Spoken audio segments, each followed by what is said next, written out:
2026 წლის იანვრის მონაცემებს უყურებდი და დინამიკური პორტფელის უკუგება იყო დაახლოებით 15%, დაბალანსებულის 13.5%, კონსერვატიულის 12%.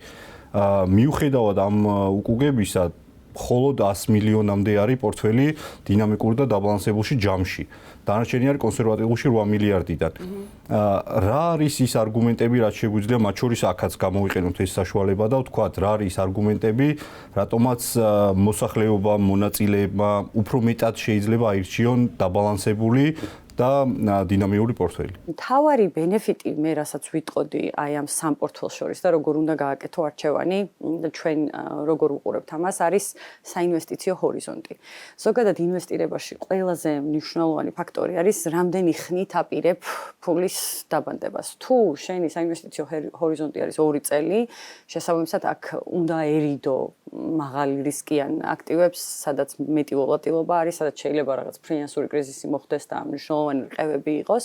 მაგრამ ბოდიში ანა, მანდაც პრინციპში რაც უყურებდი, 38 წელია საშუალო ასაკის პენსიო ფონდის მონაწილეების. ანუ იდეაში არგუმენტი დინამიკური პორტფელის გაცილებით მეტია ზუსტად ჰორიზონტის გათვალისწინებით, ხო? ზუსტად. იქიდან გამომდინარე, რომ ჩვენი მონაწილეების უდიდესი ნაწილი არის ახალგაზრდა, მათ და ჩვენი რეფორმა არის სავალდებულო, ანუ თავისი ნებით არავის არ შეუძლია, რომ დატოვოს ფონდი და გაიტანოს აქტივები.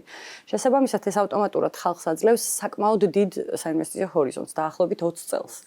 ამ პერიოდში ნებისმიერი საინვესტიციო მრჩეველი ალბათ გეტყვით, რომ ჯობია, რომ ინვესტიცია გააკეთო აქციებში, რომელიც მეტი ზრდით არის დახასიათებული, სადაც შედარებით მაღალი არის, რა თქმა უნდა, მერყეობა, იმიტომ რომ ჩვენ გვინახავს ეპიზოდები ფინანსური კრიზისების, როდესაც აქციების ბაზრებზე ფასები მნიშვნელოვნად შემცირებულა, თუმცა გრძელვადაში, აი თუ საინვესტიციო ჰორიზონტი არის 20 წელი, ამ პერიოდში ყოველთვის უკან უბრუნდება ხოლმე აქციის ბაზრები, ამოდის და იმაზე მაღალ ზრდას აჩვენებს, ვიდრე ფიქსირებული შემოსავლის აქტივები, როგორიც არის მაგალითად სადეპოზიტო სერტიფიკატები თუ ობლიგაციები, რომელიც ჩვენს პორტფელშია.